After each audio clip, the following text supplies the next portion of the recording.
All right. Well, thank you everybody for joining us. Thanks for your patience as we get started here. Welcome and thank you for joining today's webinar event, which is sponsored by the Yale Center for the Study of Representative Institutions.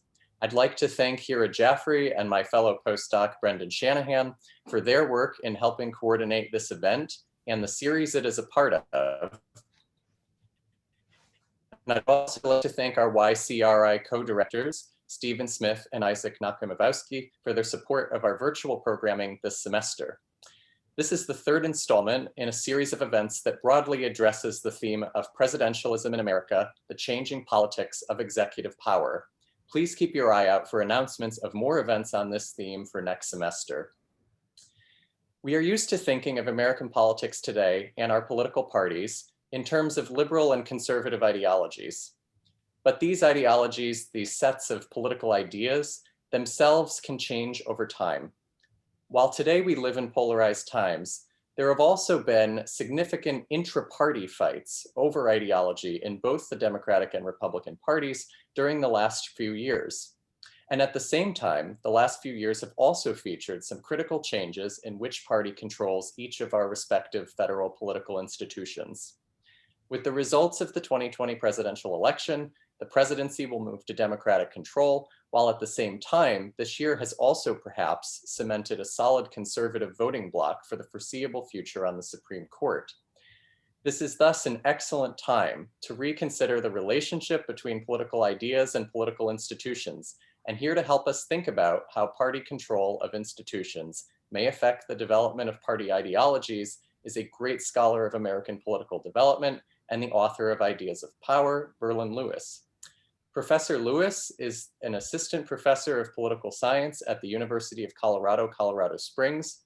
His research focuses on how political institutions and ideas interact over time, and his work has appeared in a variety of publications, including Party Politics, Studies in American Political Development, Presidential Studies Quarterly, The Forum, and The Washington Post. Previously, he was a postdoctoral scholar in the Department of Political Science at Stanford University, and he received his PhD at the University of Virginia. Verlan, thank you so much for joining us today. And let me also say to our audience, please feel free throughout the presentation to put your questions in the chat. And after Verlan's presentation, I will help moderate a Q&A discussion. Thank you, John. I appreciate that very kind introduction.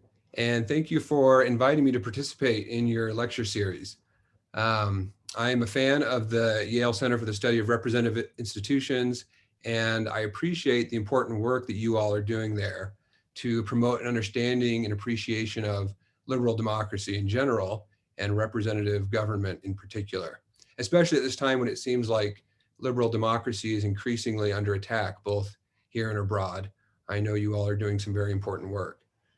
So the representative institution that I'll be focusing on today in my book talk is the institution of the political party. Now, political theorists have long praised political parties for providing a check on tyrannical government, for normalizing and restraining factional conflict in democracies, and for representing the views of the citizenry in a large republic. In short, parties make democracy possible. Now, political scientists typically view parties as offering, through campaigns like the one that we just had, distinct public policy choices to the electorate in the form of ideologies. That is, ideas about what the good society looks like and how the party's policies would help achieve that good society. And then voters in an election choose between these competing ideologies. However, as my book shows, in reality, parties in control of government often act in opposition to their stated ideologies in the campaign. Then, to solve that cognitive dissonance, they often change their ideology to match their behavior. And so this is the aspect of parties that I will focus on in my book talk today.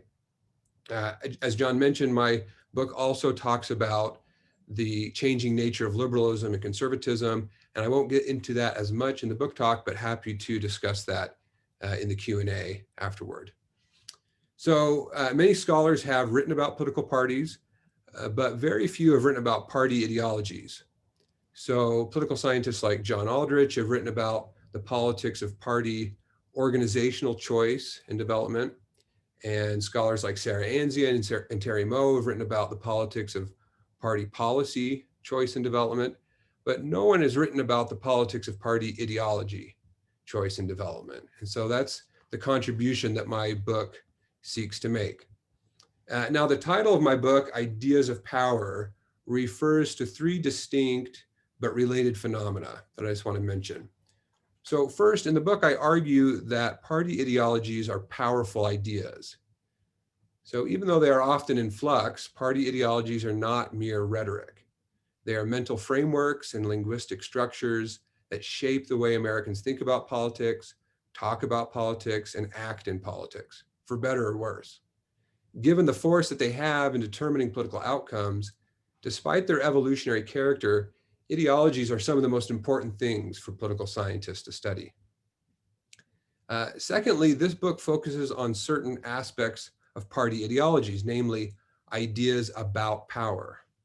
So I focus in the book on describing the two major parties' evolving ideas about how power should be distributed among different government institutions and how much power the US government should exercise in American society and in the world.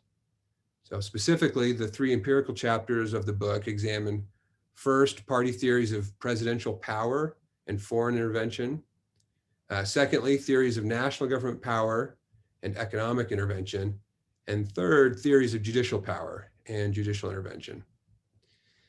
So the third and final reason that I titled the book Ideas of Power is that I argue that exercising power is one of the factors that influences party ideology development.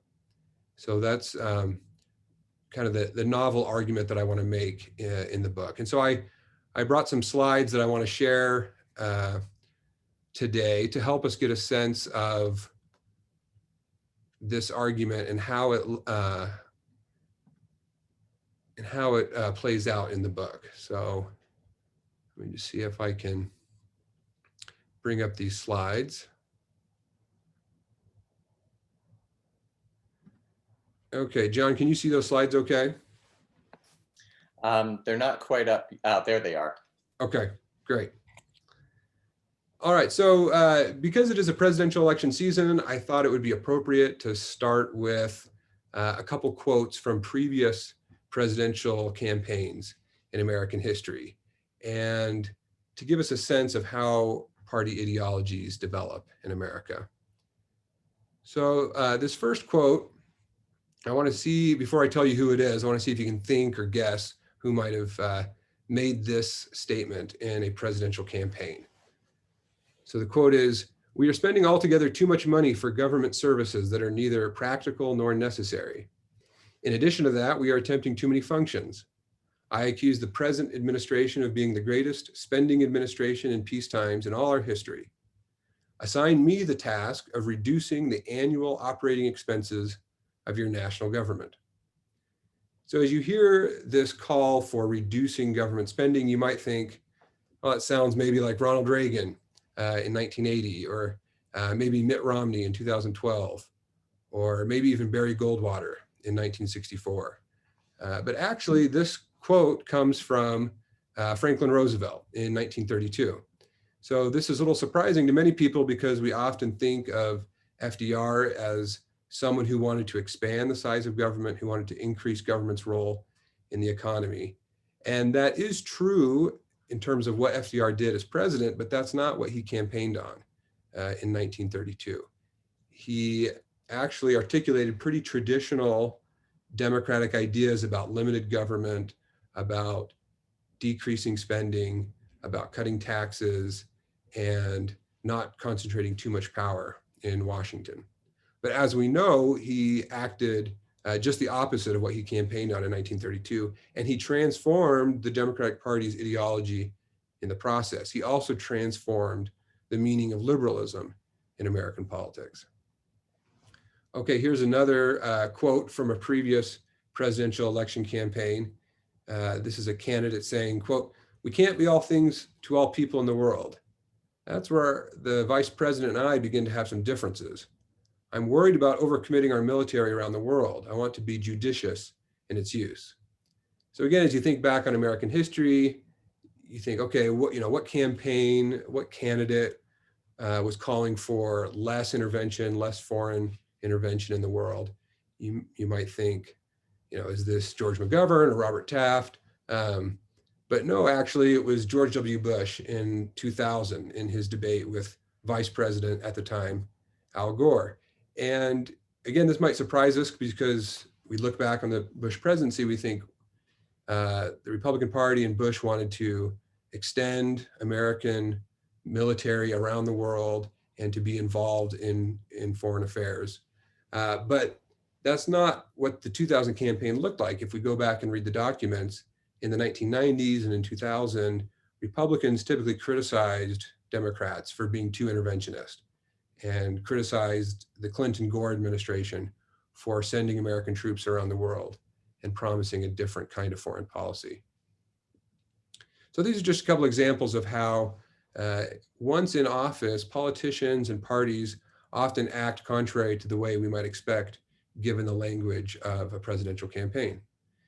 And so as we think about American party ideology evolution, I'm reminded of this image from Walter Houghton's 1880 conspectus of a history of the political parties of the United States.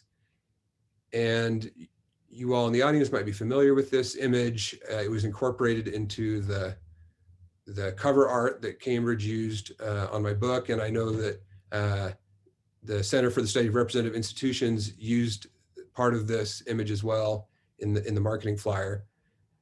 So in this image from 1880, the illustrator was showing how the parties of the 19th century, the Hamiltonian Federalists, the Jeffersonian Republicans, the Democrats, the Whigs, had changed control of government. So that's the interweaving colored lines there showing who's in control of government institutions at different times. But what I argue in the book is that these changes in control of government influence and shape the changes that we see in American party ideologies. So how does that work? So here's just a simple model of what I envision when it comes to changes in party ideologies. First, you have an election that changes party control of a government institution, and then you have a new party exercising that power's institutions. And the tendency for the government office holder is to expand the powers that are at their disposal and use the powers at their disposal to intervene in society and in the world. And after doing so, their co-partisans will have an incentive to change their party's ideology to justify what their party is doing in government. Likewise, those in opposition will have an incentive to change their ideology to criticize what their opponents are doing in government. And this has two parts that I talk about in the book, changes in the party's theory of governance and in the party's theories of intervention. So when I talk about theories of governance, I'm talking about what I mentioned earlier, these ideas about which institutions should have what powers, how much power should the government have, what should the government's role be in society and in the world. And theories of intervention are related, but more about not simply the distribution of powers among Congress or the presidency or the courts, but how much should the government intervene in society. And so as I go through the book talk today, I'll talk about some of these changes that we've seen over the course of American history. Now, at the outset, I do want to mention that the question I'm trying to answer in my book is not why do party ideologies both change in the same way?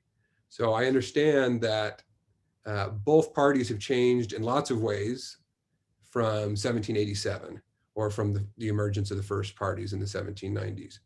Both parties today accept a greater role for presidential power than the parties of the 1790s.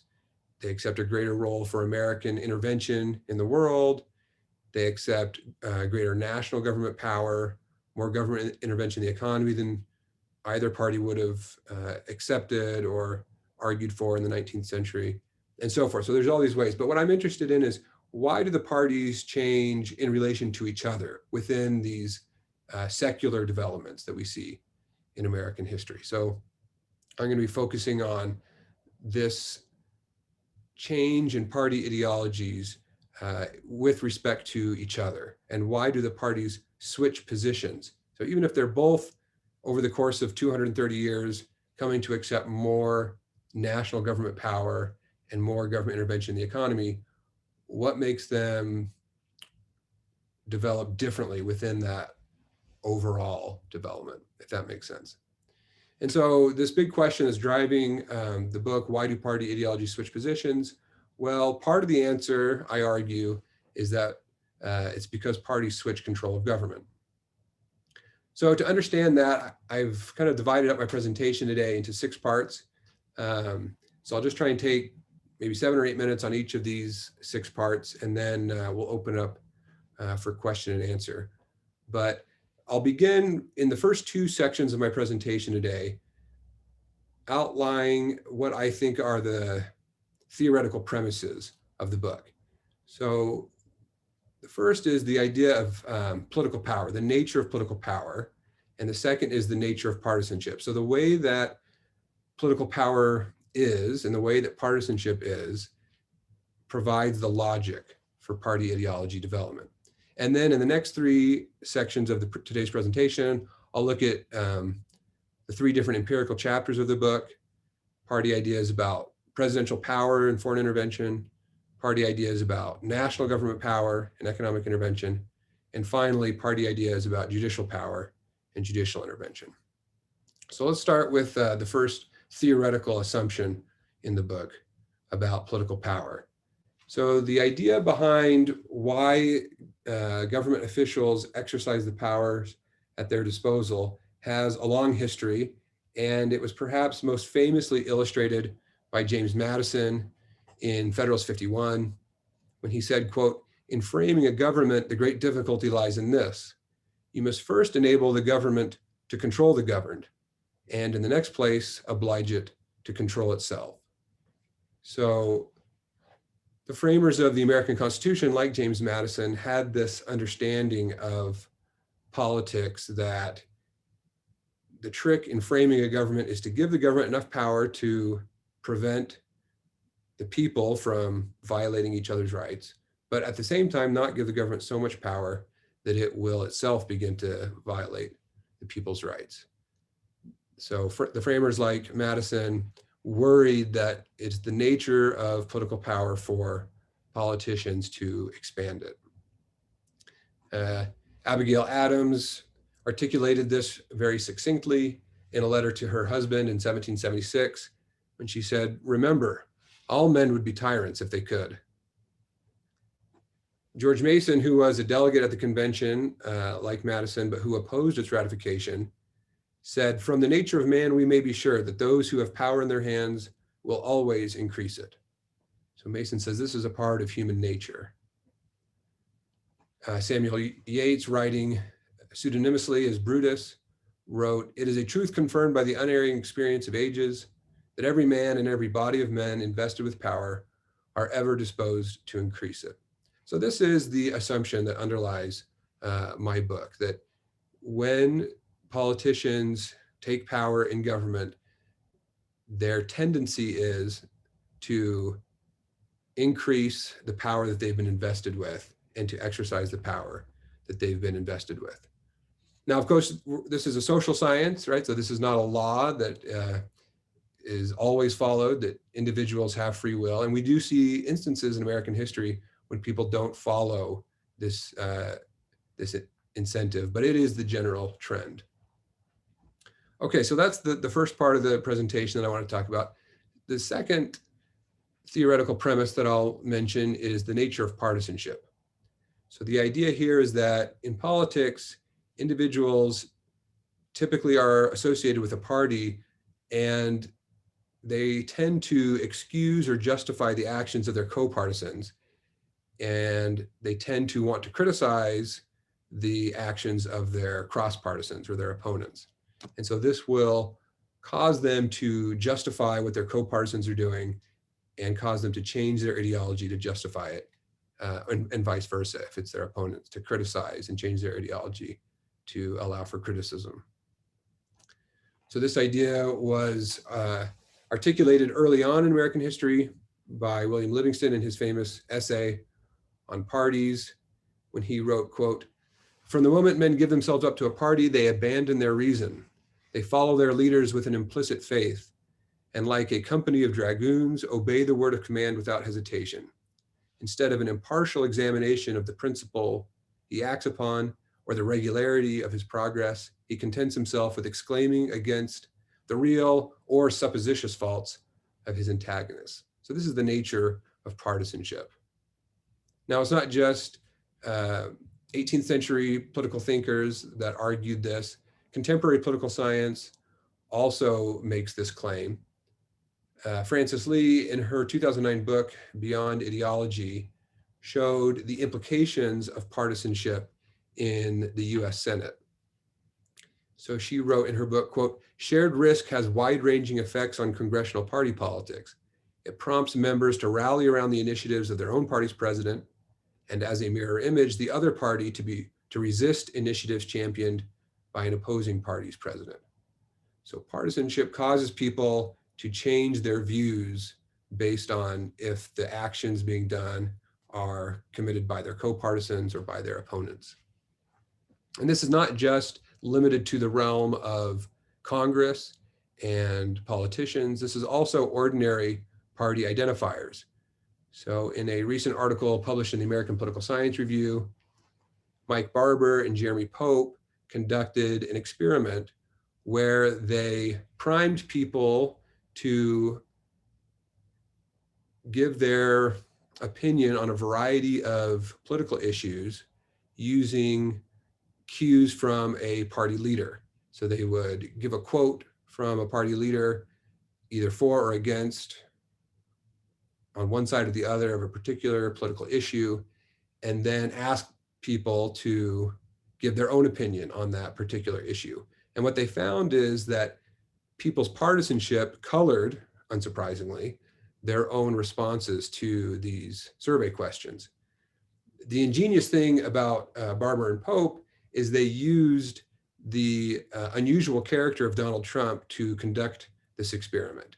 So because Trump is, let's say, ideologically flexible, he has given opinions on the opposing sides of virtually every issue in American politics. And so they were able to use real quotes from the president and either give a survey respondent the one side of the issue or the other, and depending on which quote they gave from Trump, would prime that person to respond accordingly, whether or not that person was a Republican or a Democrat, whether they wanted to be influenced one way or the other by the president. So they say in their article, people's expressed issue positions are quickly abandoned for policies endorsed by a well-known party leader.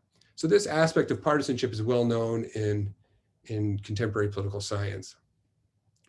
But these two things working together is the logic of party ideology development, as I show in my book, or at least it partly explains some of the evolutions in party ideology that we observe in American history. So just to summarize again, you have a change in party control of government, a new party exercising government power, and this leads to changes in that party's theories of governance and their theories of intervention, that there's predictable ways that party ideas change. Now, I do want to note that party ideologies do not change overnight. They are sticky institutions, to use the language of political economists, that it takes time for these ideologies to change, and that a lot of ingredients need to all come together before we would expect a party's ideology to change. And so in the book, I talk about these 6 necessary ingredients for party ideology to change. Not only do you need a change in party control of government institutions, that is a new party exercising the institution's powers, but you also need these 6 other things to come about. You need a salient political issue to emerge over which the two parties can divide and debate. You need party leaders willing to act against the constraints of the existing party ideology, right? And some political leaders are more willing to do this than others. Some are more unwilling to act against the previous instantiation of party ideology.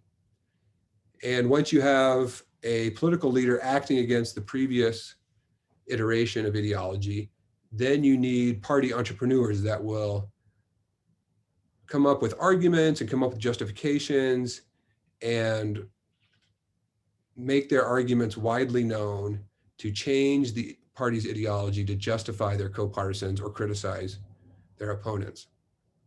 As the party's ideology begins to change, we also see that party factions rise and fall according to this new party ideology. And some of the examples I'll show in my presentation today will give illustrations of how party factions rise and fall. And then this new rhetoric and these new ideas need to be adopted not just by elites in government and among journalists or members of the media, but it also needs to be adopted by ordinary party members.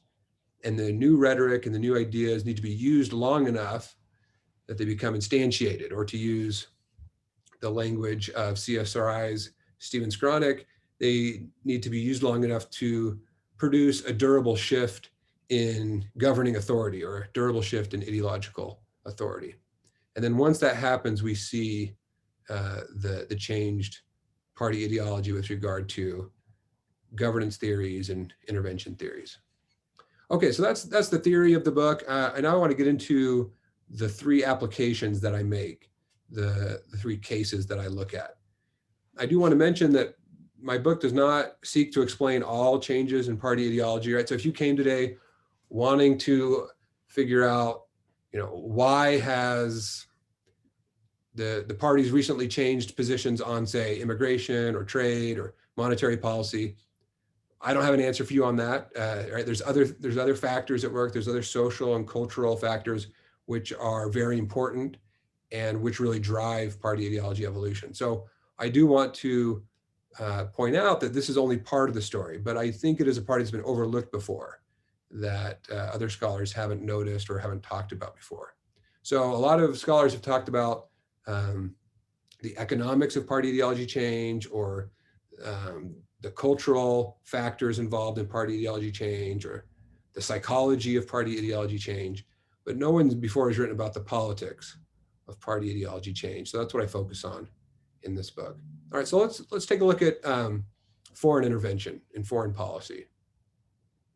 So remember, the hypothesis here is that if you have a long-term change in party control of the presidency, which I define as at least 8 years, right? So 2 consecutive terms in office, a new party taking control for 2 terms or longer, then we should expect to see a change in the 2 parties' theories of presidential power, right? Unsurprisingly, the party in power is going to start arguing for more presidential power, and the party in opposition is going to start arguing for less presidential power. And we should also expect to see changes in the party's theories of foreign intervention. And the idea here is that because presidents, uniquely in the American system, have unilateral authority when it comes to foreign policy, that they will start exercising their power in foreign intervention. And the party that controls the presidency will start to justify these interventions by changing their ideology to become more hawkish or more interventionist. And the party in opposition will start to change their ideology to become more isolationist or less interventionist. So in the book, I look at American history going back to 1900, what we might call the modern period of American political history. And we can identify 10 instances of change in long-term party control of the presidency. And so this generates 10 predictions about party ideology change with regard to presidential power and foreign intervention. And so in this chapter, I'll go through each of these 10 instances, and I'll try and be brief because I know we don't want to go too long.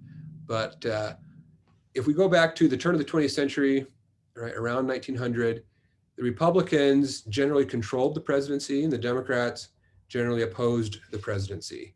And unsurprisingly, Republican Party ideology called for a stronger executive and a stronger presidency, while Democratic Party ideology called for less presidential power. So these ideologies are represented here by Theodore Roosevelt, the most well-known spokesman of Republican Party ideology in the early 20th century. He, of course, wanted a stronger presidency.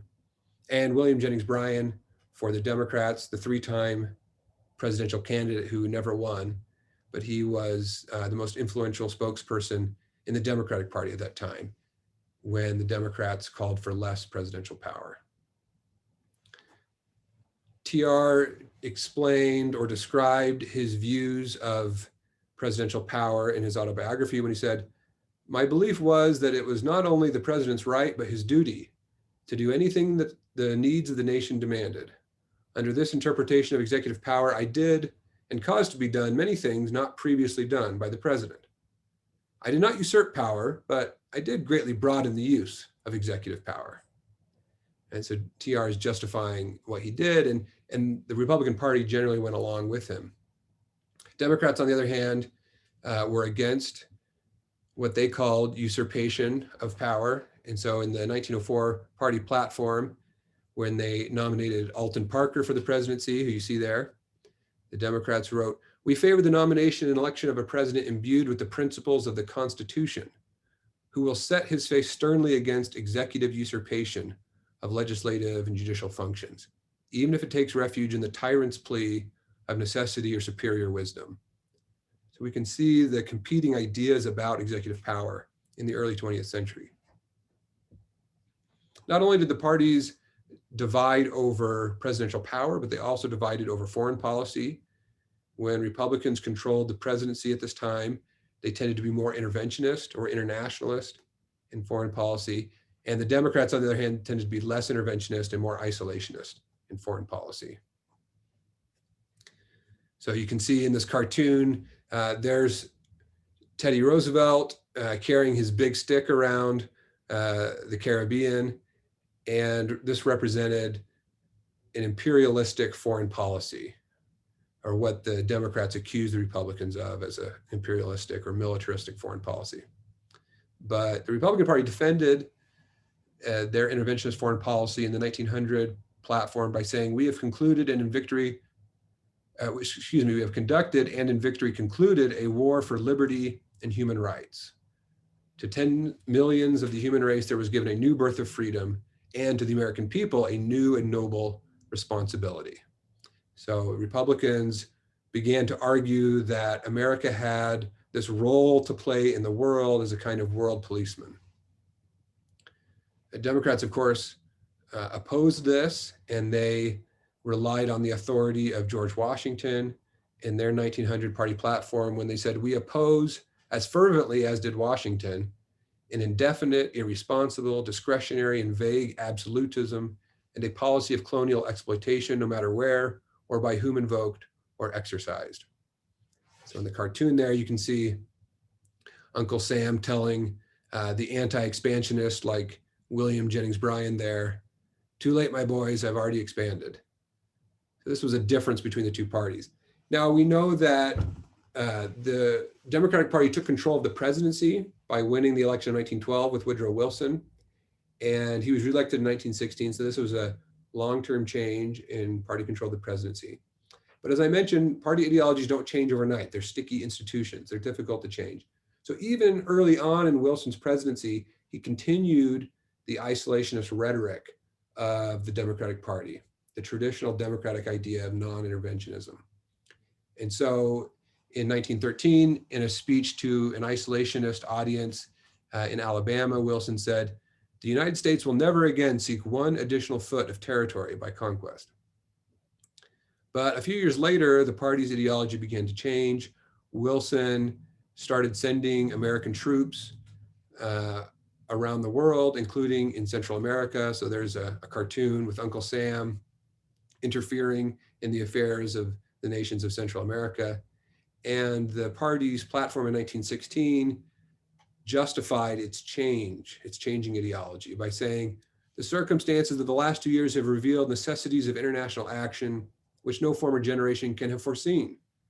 We hold that it is the duty of the United States to use its power, not only to make itself safe at home, but also to make secure its just interests throughout the world. Now, remember, I talked about as party ideologies change, one of the aspects of that is a rise and fall in party factions. And so the non-interventionist faction within the Democratic Party began to decline in importance. So William Jennings Bryan, who had been nominated by the party in 1896, 1900, and 1908, was Wilson's Secretary of State, but he resigned from Wilson's cabinet as Wilson started intervening in foreign affairs. And Bryan stuck to his principles, but that meant he had to resign from the Democratic cabinet. Now, in 1920, the Republican Party took control of the presidency, won 3 consecutive elections, and so this was another long-term change in party control of the presidency. Harding campaigned in 1920 for a return to normalcy, and in a way, this was a return to the old normal ideas about presidential power and foreign policy in American politics. Republicans began to be more interventionist in foreign policy, as they had been during the TR presidency. Democrats returned to their previous Bryanite ideas of non-interventionism. In fact, in 1924, you can see here in the picture, William Jennings Bryan's younger but taller brother, Charles, was nominated as the Democratic Party's vice presidential candidate. So this signaled a little bit of a return of the importance of Bryanism in the Democratic Party. And by 1928, the Democratic Party's platform was once again articulating Bryanism when it said, quote, "We declare for a constructive foreign policy based on these principles: outlawry of war and an abhorrence of militarism, conquest, and imperialism; freedom from entangling political alliances with foreign nations; non-interference with the elections or other internal political affairs of any foreign nation." So over the course of the 1920s, the Democratic Party largely repudiated many of the ideas that it had articulated during the Wilsonian era of the 1910s. And the Republican Party also began to go back to its earlier positions as well. This changed again. As we know, Democrats took long-term control of the presidency in the 1930s and 40s, winning 5 consecutive presidential elections. And the party's theories of governance changed, as we might expect. Democrats once again revived their ideas of a strong presidency that they had articulated during the Wilsonian years. Republicans once again turned back to their anti-executive rhetoric. And so you see here FDR as the standard bearer of Democratic Party ideology during the New Deal, calling for a strong presidency. And Robert Taft, featured on the cover of Time magazine in the Senate, he was critical of presidential power, as many Republicans were during the 1930s and 40s. So this can be seen again in party platforms. Republicans became very vehement in their opposition to presidential power. In fact, they wanted to make the 1936 presidential campaign about the issue of presidential power. They weren't going to fight the New Deal necessarily on policy. They saw that as a losing battle for them, but they did see a winning issue on presidential power. And so the 1936 GOP platform said, quote, "America is in peril. The powers of Congress have been usurped by the president. The integrity and authority of the Supreme Court has been flouted. The New Deal administration has created a vast multitude of new offices, filled them with its favorites, set up a centralized bureaucracy. This campaign cannot be waged on the traditional differences between Republican and Democratic parties. We invite all Americans, irrespective of party, to join us in defense of American institutions."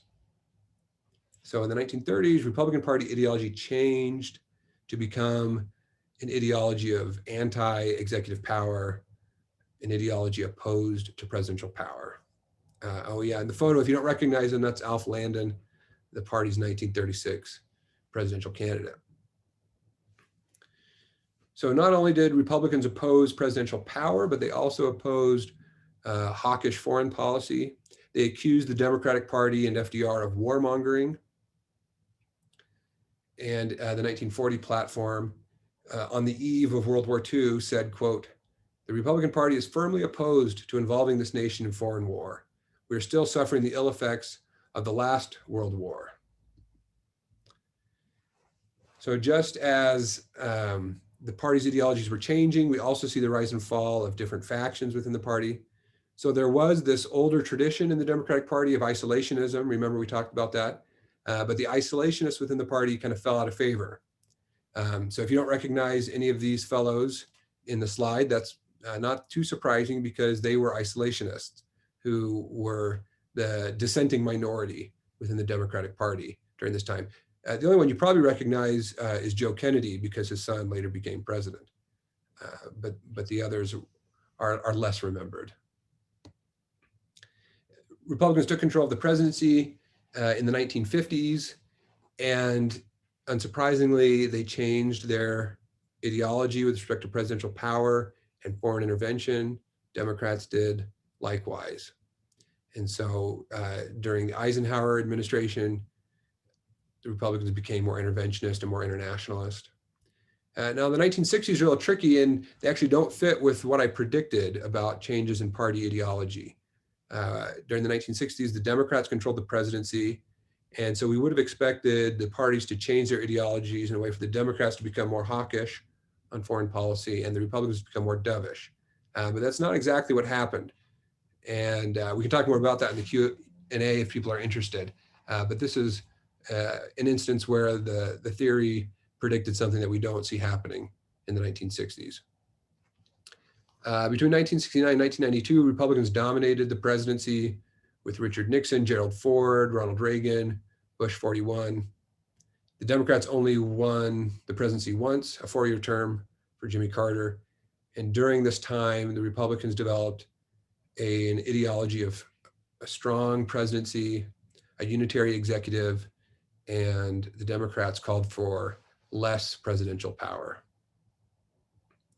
Democrats criticized Republicans of imposing an imperial presidency on the nation. They also changed their views on foreign policy, where the Democratic Party became the anti-war party during this time. So here's the campaign slogan from 1972 with McGovern and Shriver: "Come home, America," this isolationist idea, this non-interventionist idea that America needs to pull back its troops and to stop intervening in other nations' affairs. Republicans, for their part, defended foreign intervention. The 1972 party platform, nominating Richard Nixon for re-election, warned of a dangerous spirit of isolationism among our people. "We believe in keeping America strong." In times past, both parties shared that belief.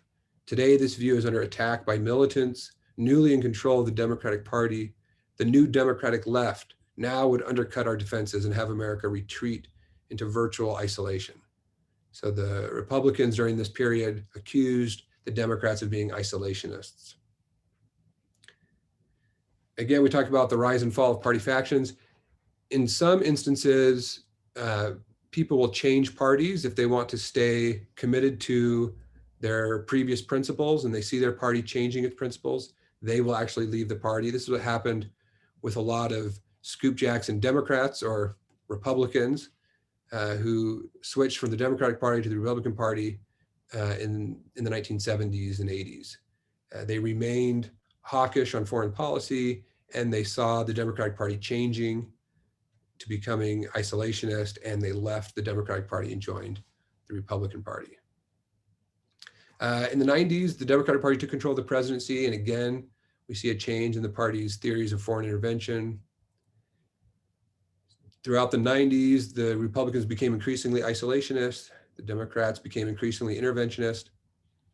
In the 2000 presidential campaign, the Democrats criticized Republicans for believing America should turn away from the world. They opposed using our armed forces as part of international solutions, even when regional conflicts threaten our interests and our values. Now, again, we at the beginning, I showed that quote from George W. Bush. That was typical of Republican and Democratic Party ideology in 2000, but it changed over the course of the 2000s when Republicans became more hawkish on foreign policy as they controlled the presidency, and Democrats became more non-interventionist on foreign policy during that time. So you can see Bush 43, who was elected twice. This represented a long-term change in party control of the presidency. Happened again in the 2010s with President Obama. Democrats became more interventionist. Many Republicans became less interventionist, and the non-interventionist or America First foreign policy of a figure like Donald Trump became more popular within the Republican Party.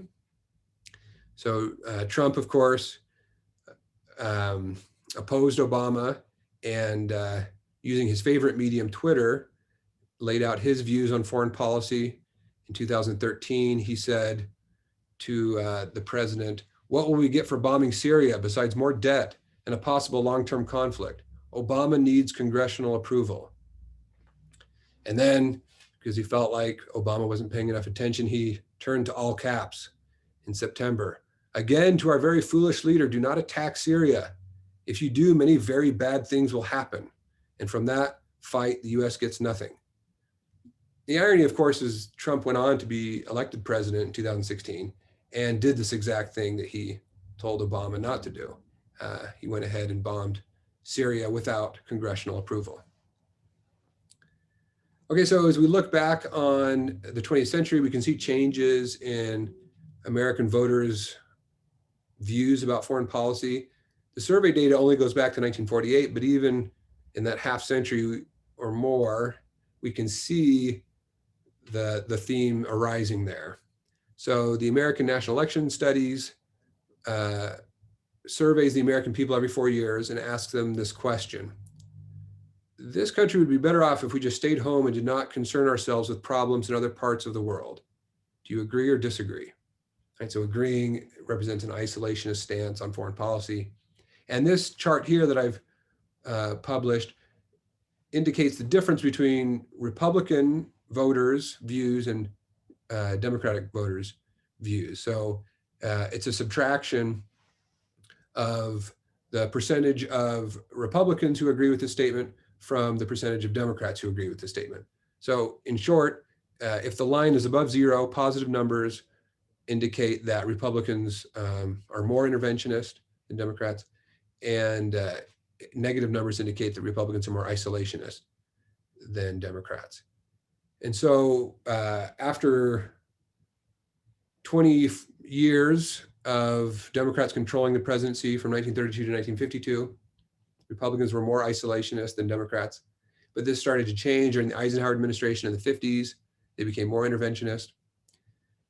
Went back closer to parity during the Democratic Party's control of the presidency in the 1960s. The gap widened again in the 1970s during the Nixon and Ford administrations. The gap narrowed again during the Carter administration, widened again during the Reagan and Bush 41 administrations, narrowed to the point of Republicans actually becoming more isolationist than Democrats by the end of the Clinton administration. During Bush 43, went back to being more interventionist, and then by 2016 had once again become more isolationist than the Democrats. And I'm be interested to see what the numbers show for 2020 after 4 years of the Trump administration. But anyway, that's just a summary of how we can see party ideology evolution, how party control of the presidency influences party theories of presidential power and party theories of foreign intervention. And so 9 of the 10 changes in long-term party control of the presidency since 1900 led to the ideological change predicted by the theory. And so I think this demonstrates the usefulness of seeing party control of government as an important factor in party ideology development. Okay, so I know we're kind of running out of time, so I'm going to be quick on the next couple sections of the presentation. Let's just briefly talk about party control of unified government and party theories of national power and economic intervention. Now, this is much less common for a long-term change in party control of unified government, because this requires not only one party to win 2 consecutive presidential elections, but also to win 4 consecutive congressional elections. 8 years or more of unified government is very rare, but it has happened a few times in American history. So I look at 5 different eras in my chapter on economic policy. And I'll just briefly go over a couple of these eras. So at the beginning of American history, I go back all the way to the 1790s because it doesn't happen very often. So to get enough cases to actually notice a pattern, I had to kind of look at more history. But in the 1790s, when you had the emergence of the Jeffersonian Republicans and Hamiltonian Federalists, you had a states' rights Republican Party and a Federalist Party that called for more national government power, led by Alexander Hamilton. Not only did they disagree on how much power the national government should have, but they also disagreed on economic policy. Jefferson's Republican Party called for laissez-faire economic policy. Hamilton's Federalist Party called for interventionist economic policy. So the Federalists wanted the national government to assume state debts, to establish a bank in the United States, to subsidize manufacturers, to increase taxes on imports, to spend more money on internal improvements. The Jeffersonian ideology is articulated perhaps most famously in his 1801 inaugural address, where Jefferson said, "What more is necessary to make us a happy and prosperous people? A wise and frugal government which shall restrain men from injuring one another, shall leave them otherwise free to regulate their own pursuits of industry and improvement, and shall not take from the mouth of labor the bread it has earned. This is the sum of good government." Well, we know that the Republican Party took control of unified government in the Revolution of 1800, and the party's ideologies began to change. The Republican Party became more nationalist, represented here by Henry Clay, and the Federalists started to backtrack a little bit on their nationalism and began to actually argue in some instances for more states' rights. The Hartford Convention infamously was a meeting of Federalists who were worried about the tyranny of the Republican Party in the national government, and even discussed the possibility of seceding from the Union. So the Republican Party changed in the first quarter of the 19th century as it controlled unified government. And Republicans began implementing many of the policies that they had previously criticized the Federalists for implementing. Republicans in government began calling for a national bank, protecting a national bank, spending on internal improvements, calling for protective tariffs. And so the policies of the party changed. And so, as we talked about, there's always factional change, and you had the emergence of an old Republican faction that dissented from the direction that the Republican Party was moving. The old Republicans were led by people like John Randolph, who you can see there on the right. And the new Republicans were represented by people like Henry Clay, who you can see there on the left. Jefferson was, after he left the presidency, observing these changes in the parties. And he complained that not only was his Republican Party changing its policies, but it was also changing its ideology. So he said in a letter in 1822, quote, "You see so many of these new Republicans maintaining in Congress the rankest doctrines of the old Federalists." In another letter, he said, "All indeed call themselves by the name of Republicans." Right, so Federalist Party dissolved, most Federalists became Republicans. Finding that monarchy is a desperate wish in this country, they rallied to the point which they think next best, a consolidated government. Hence, new Republicans in Congress preaching the doctrines of the old Federalists. So he was worried they were not only changing the party's policies, but also the party's doctrines, the party's ideas. All right, I'm going to skip ahead because I know I'm coming out on time here, but just want to mention the change in long-term party control of unified government that began with the New Deal in the 1930s.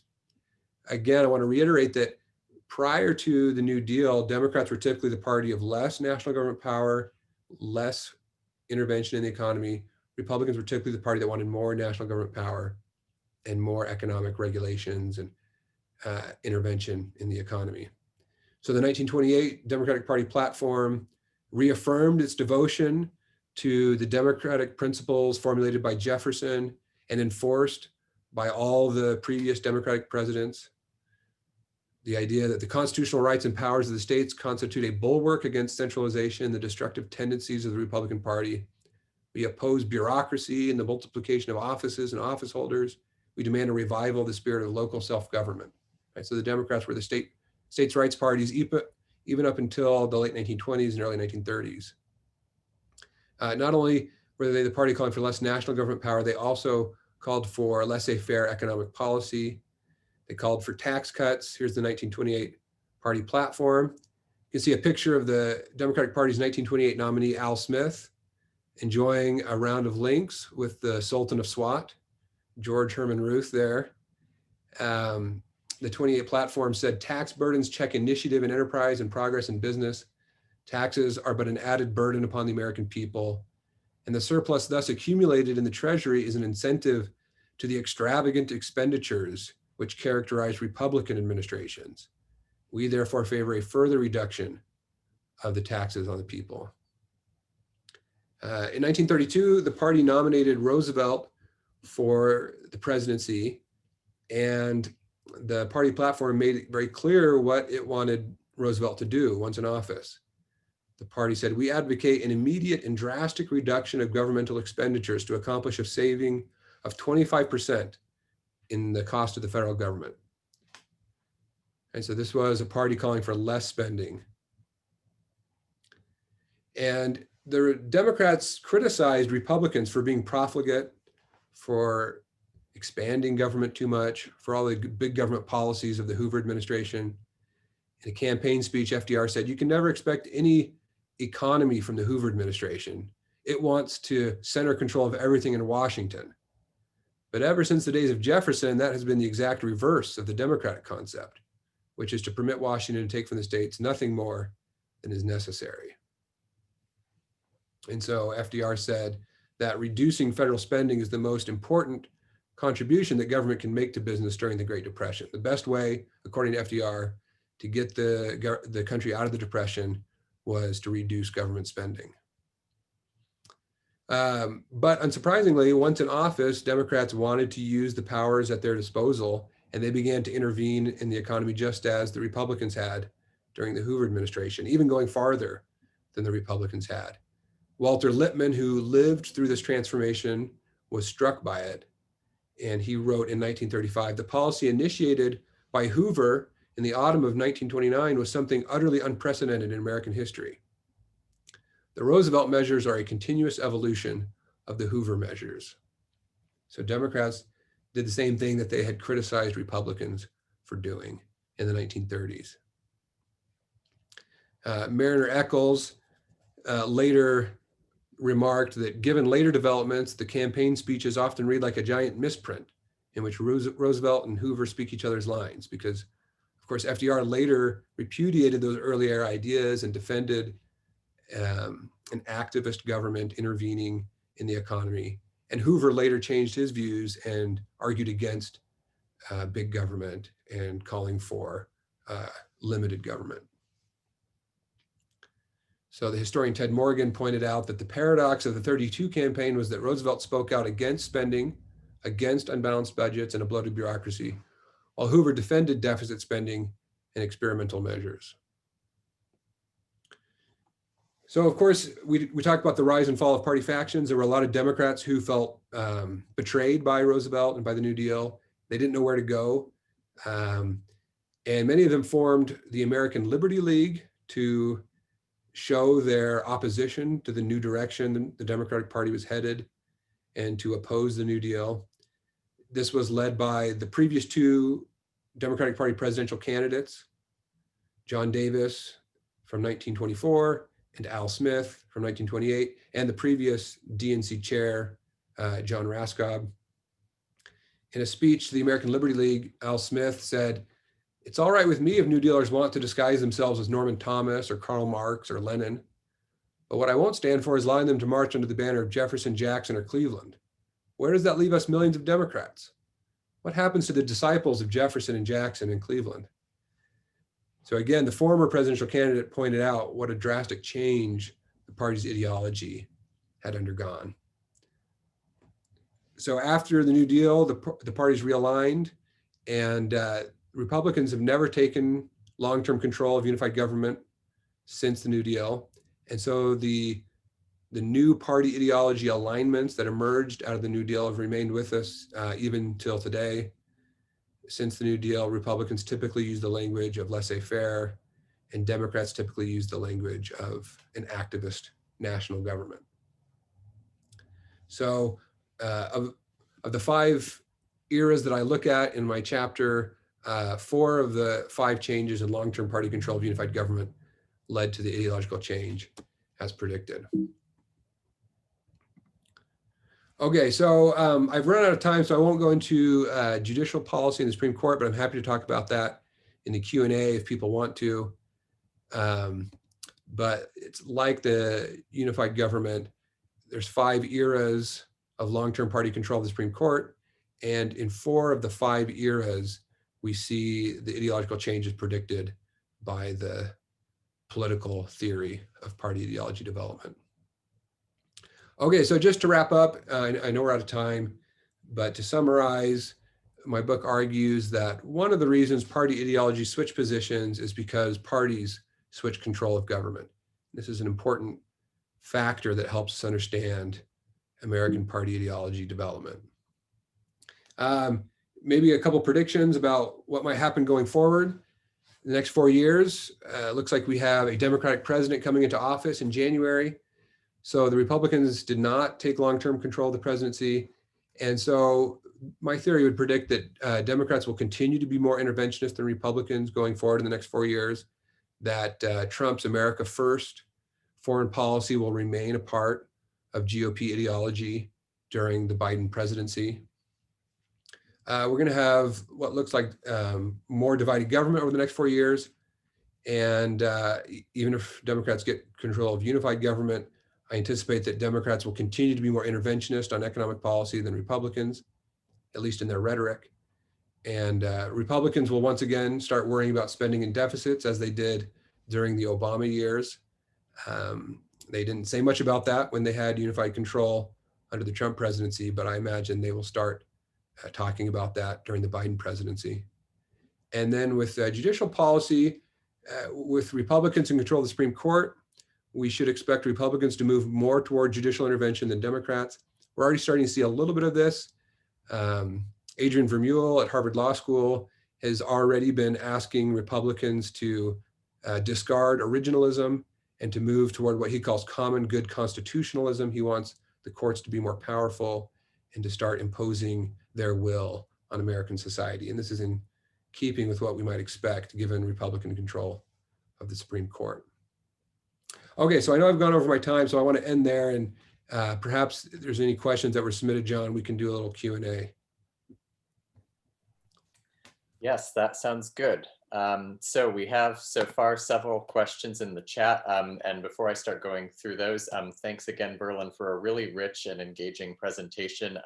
And to everybody out there, you really should go get this book, because the presentation is just a flavor of how much history is covered and how much of political parties and institutional control is made sense of. So highly encourage you to read it.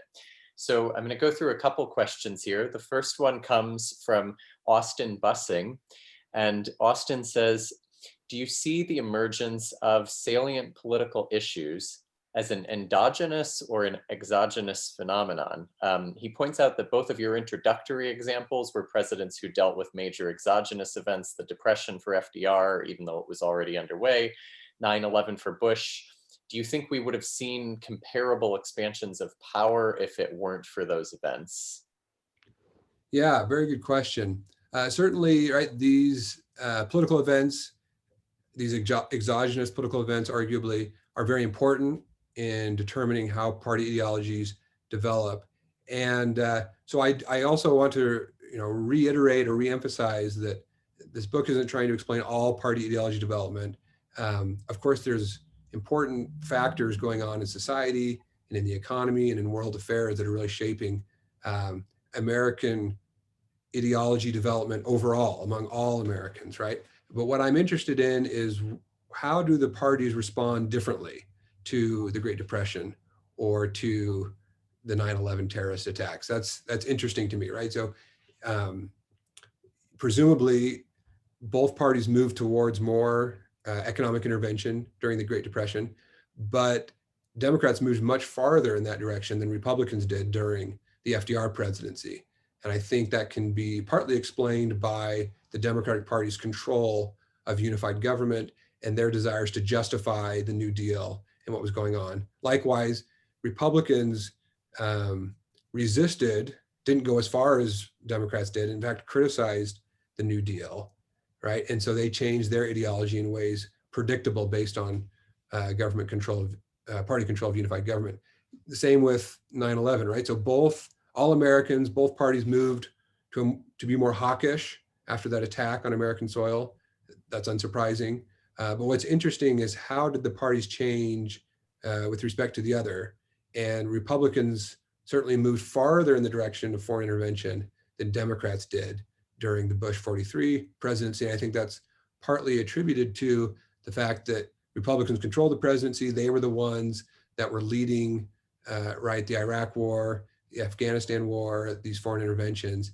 And so Republicans wanted to justify what their guy was doing, and Democrats wanted to criticize what the other guys were doing. And so that implicated different responses between the two parties. Mm-hmm. Another question here comes from one of our Yale PhD students, Jack Greenberg. So he's thinking about the aftermath of Watergate in particular and the potential prospects for a president-elect Biden to think about reining in executive power after President Trump. That's something that's obviously on the mind of many in opinion pieces. House Democrats have introduced some bills to push back on presidential powers in some ways. So Jack's question is, do you think there are ever any enduring conditions in which presidents could find that they would benefit more from exercising restraint politically than deploying the office to its fullest? And obviously this could be in foreign policy or maybe even more broadly. Yeah, that's a really good question. Yeah, so that is interesting. We saw that in the aftermath of Watergate. I think we also saw it after the Bush administration or during the Bush administration. A lot of Democrats were very critical of presidential power near the end of the Bush administration. Were critical of conservatives' unitary theory of the executive. Obama himself, that was a big part of his campaign in 2008, was saying, I want to rein in presidential power. You know, we have a constitution, we're a republic, we're not a monarchy. A lot of that kind of language in 2008. By the end of his 8 years in office, you didn't hear that much about that from Obama, right? He was saying, I've got a phone and a pen and I'll use it, and kind of exerting or wanting to use the presidential power at his disposal. So it's rare to see that. I'm trying to think of instances in foreign policy when people have refrained. You know, Jimmy Carter could have been someone like, he campaigned on, let's go away from the imperial presidency. But even foreign policy scholars will point out that the Carter administration was more interventionist than we might have expected based on the rhetoric of the 1976 campaign. But yeah, I mean, I think there definitely are people who restrain the impulses. I'm mindful of James Madison, for example, right? No surprise, the principal author of the Constitution. During his presidency, he felt very constrained by the Constitution and vetoed some bills passed by Republican Congresses, by his own partisans, who wanted to expand the powers of the national government. He vetoed them on constitutional grounds and said, you know, I agree with you, we should have this expansion of power, but we're not authorized to by the Constitution. So I think for him, you know, his previous ideology, what the Republicans used to call the principles of '98, you know, back when they were so upset with the Alien and Sedition Acts and were so critical of national government power, he was one of these kind of more sympathetic to the old Republicans. Grover Cleveland would be another one, right? He doesn't get much face time in American history, but he would be another one who vetoed some bills that you would have expected, because why not use the power of the presidency? Calvin Coolidge would be another one who didn't take advantage necessarily of the powers at his disposal the way most presidents have. So there's a few examples in American history, but I think they're the exception rather than the rule. So the next question, I'm going to combine two that I see here. One of these is again from Jack, and then the other comes from Alan Summerall, who I know is at UT Austin. So these questions are, again, really looking at the relationship between ideas and power. And so I'm going to phrase this in terms of Alan's question here. So Alan says that it seems like the way you talk about ideas and ideology is that they're mainly ex post justifications for holding power. So his two-part question is, first, are you saying that ideology is mainly the principled defense of holding power as opposed to the thing that motivates a political actor to gain power? And then secondly, how do long-term institutional developments change how ideologies might be articulated? And the example he's thinking of is, does the modern presidency change which ideas are invoked, articulated, maybe how strongly they're invoked? Yeah, so, and I know, all the examples I give in the presentation could certainly give the impression that I'm only viewing ideologies as these ex post justifications. And so I have to rein that in a little bit, because that's what I'm emphasizing in the presentation. But as you read the book, I hope you'll see that I am also making the argument that even though ideologies are institutions subject to change by political actors, they also are powerful institutions in themselves, right? They are path-dependent institutions. They are sticky institutions. They're difficult to change, and they can't be changed overnight. This is a long-term process, and we usually only see it happen if there's a long-term change in party ideology development. Furthermore, ideologies are very complex structures. So I've focused in the book and in this presentation on theories of governance and theories of intervention, but that's really only the tip of the iceberg of what party ideologies are about, right? There's lots of other things, ideas about equality and ideas about cultural values and religious beliefs, and there's a million things that go into a party's ideology. And so I'm only focusing on a couple things. And those other things can remain constant over time. In fact, there's a part of the book where I talk about, you can almost think of party ideologies as a pyramid, right? And so there are at the base of these pyramids, foundational ideas, as Jim Caesar talks about in his book on nature and history and American political development. And then on top of those foundational ideas are more transient ideas like theories of governance and theories of intervention. But the traditional way, or the way that Caesar views ideologies, is that the foundational ideas are really what drive everything else. And the theories of intervention might change, or the theories of governance might change, but the foundational ideas remain constant. And I do think the foundational ideas are more permanent, they're more durable, whereas the theories of governance are more subject to change.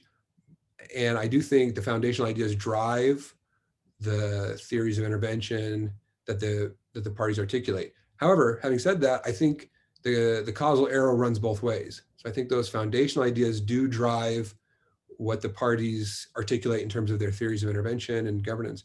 But I also think changing the theories of governance intervention have impacts on the foundational ideas. So just give one example. In the 1930s and 40s, the Democratic Party changed its theory of governance and foreign intervention, right? We talked about that in the presentation. Became more hawkish on foreign policy, became more internationalist. Well, I think this had an influence on the foundational ideas within the Democratic Party. Others have written about this. The party became more internationalist and more humanitarian in the aftermath, not just on foreign policy, but on this idea of, spreading democracy and spreading equality around the world. Kind of these humanitarian ideas became more important within the Democratic Party.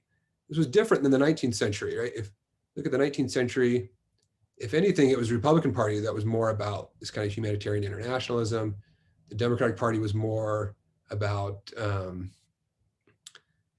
American interests. And so I think those changes in foreign policy in the 1930s and 40s had some impacts on the foundational ideas, even though those change much less often, right? So a party's ideas about foreign policy maybe change every decade, right? They've been changing every decade for the last several decades, but the foundational ideas might last for 50, 70, 100 years before we see any dramatic transformations. Another question, right, that follows well from this comes from my fellow postdoc here, Brendan Shanahan. So Brendan points out that one element that he thinks that both supports and perhaps complicates your overall framework is the not so uncommon pattern of past presidents and or presidential nominees not supporting subsequent nominees of their own party. So Cleveland as an anti-Bryanite, Al Smith, as you pointed out, as an anti-New Dealer, I guess more recently, John McCain and Mitt Romney with Donald Trump. And so he says that while this probably demonstrates the broad patterns you describe, it does force us to wonder how representative these presidential nominees themselves were of their party ideology, especially once they're out of office and post-nomination.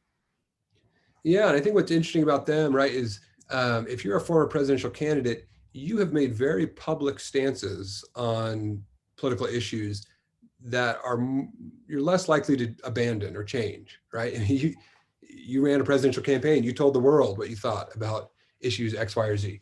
If you're an ordinary voter, talks to your friends and family about issues, you might be more willing to change your views. And I think that might be part of it, right? So we can be struck by the changes to the Republican Party over the last 10 years, say with the rise of Trumpism.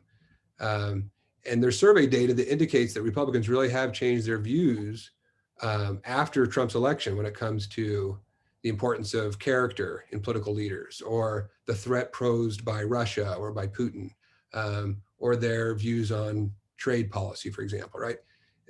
A lot of Republicans pretty easily just changed their views on a whole host of issues because their guy was different from a lot of things that went before, right? But if you're Mitt Romney or John McCain or Bush 43, and you're watching this, you're thinking, well, I can't just change on all these other things. And you might not feel the need to, right? You just feel pretty comfortable in your positions. And so there will be more of that, I think, tension between previous presidential candidates and current presidents, whereas ordinary voters probably just more easily say, okay, yeah, change my views about trade policy. What's the big deal? Mm-hmm. So another question here comes from Rin Wayman, who asks a little bit more of a subtle question maybe on the divided versus unified government. So you mentioned earlier that partisan ideology changes can be impacted to a degree by control of the Senate. And so maybe, do you see any variation or interesting things when control is split between the House and the Senate, and maybe is one institution more important than the other in some way in changing views of economic intervention or the like? Yeah, that's interesting. Great question, Ren. So in the book, I just look at divided government and unified government. It's kind of it's a dummy variable. And I don't get into the differences between, whether it's a president opposed to a unified Congress, or a president with the Senate on their side or the House on their side and the other House in control of the other party. That's probably worth looking at, though. And I think implied maybe in Ren's question is the Constitution does give different responsibilities to the different houses of Congress, and they might have different implications for public policy. So that, to me, maybe that's another paper to write, right? It's another issue to look at, because just to reiterate, in the book, of course, the Constitution gives the president and Congress and the Supreme Court different powers. And so the theory or the hypotheses that I draw out of the theory are based on those different powers. So because the president has a freer hand in foreign policy, I hypothesize that the presidency is connected to changes in foreign policy. Unified government is connected to changes in economic policy. The Supreme Court is connected to changes in judicial policy. But that would be worth pursuing.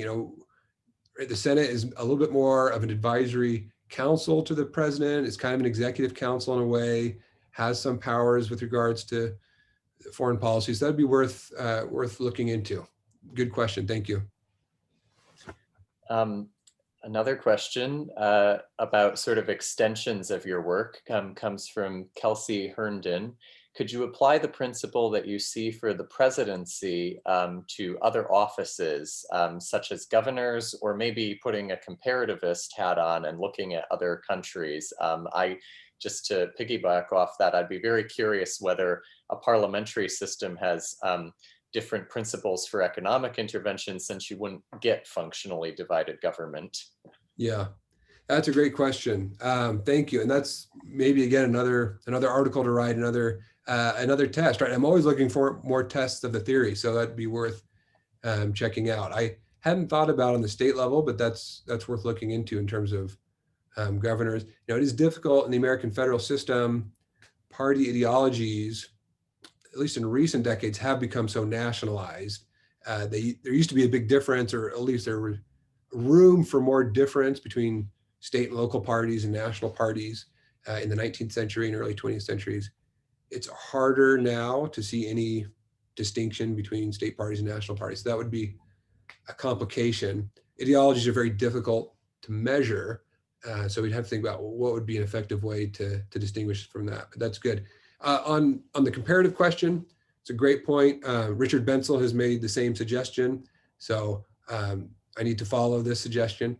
I haven't looked at the UK, but I think that'd be an interesting case study and a good test of the theory. Does it apply outside the American regime? Maybe something analogous a little bit. So in the UK, the Liberal Party used to be the party of free trade and limited government. And ironically, kind of like in the American case, it was the Liberal Party that passed a lot of the establishment of the welfare state, as I understand. I don't know this history as well, but I think the meaning of liberalism actually changed in the UK before it changed in the US. And so I think something similar happened there because of who was in control of government and who was the one that implemented the welfare state. So one more question, I guess on extensions potentially and things to think about. I'm going to exercise a bit of executive prerogative myself here and give myself the last question for today. So I was thinking, as I reread your book again and was thinking about this event today, and especially in the aftermath of the election, what your theory might have to say about administrative power, which of course so closely intersects with presidential power, but can do so in different ways. You might have presidents try to use their power to clamp down on agencies. You might have presidents try to sort of free agencies to go further, which seem to me to be different kinds of things. So my question basically is, what might be your reaction to, are there long-term changes in control of administrative power generally? And there I'm assuming that the perception would be it's sort of democratically oriented folks in control. Or do you think it would be more a case where maybe we would associate different agencies with sort of traditionally different parties or ideologies? So maybe before Trump, for example, the FBI would have been assumed to be more conservative oriented. Yeah, no, that's a great question. I admit I haven't thought about that, but I think that's worth examining. So the big difference, as you would know, was civil service reform, right? So in the 18th and 19th centuries, the administrations were seen as more partisan and more responsive to who controlled the presidency. So the administrative state would have, to the extent that it existed, would have been more partisan. With the advent of civil service protections, you don't seem to have the same back and forth changing of the partisan tint or slant to administrative agencies. And so that would be interesting to think about. I think you're probably onto something, that different agencies are probably associated with different parties or different ideologies, depending on the agency and the issue area. I know that I'm actually writing a review of Saldin and Tellis's new book right now. And this comes up a little bit in their book, right, where they talk about different issue areas responded to the rise of Trump within the Republican Party in different ways, for maybe some of the reasons that you're hinting at, right? So the national security professionals within the conservative establishment were more opposed to the rise of Trump because of certain cultural things associated with national security policies, whereas economists, responded differently. So yeah, I think that would be worth pursuing. Maybe something we need to talk about after this event, John, talk about that more. But thank you for that question. Okay, sure. Well, I want to first thank you, Verlan, for this great presentation, and to our audience for some great questions for discussion here. This has been a really great event. I appreciate you all coming. I do want to point out before we go that on the subject you brought up in your presentation about sort of how well known is Burton Wheeler, our own YCRA co-director Stephen Smith points out that he's a prominent character in Philip Roth's The Plot Against America. So one way maybe to learn a little bit more about an alternate universe of him in politics. And otherwise, I really encourage everybody, again, to go out and read Ideas of Power. It's a great book. It's thought-provoking. And I think the questions today and the discussion show how much you'll get out of reading it. So thank you, everybody, for joining. And also, please stay safe in these times. Thanks, John.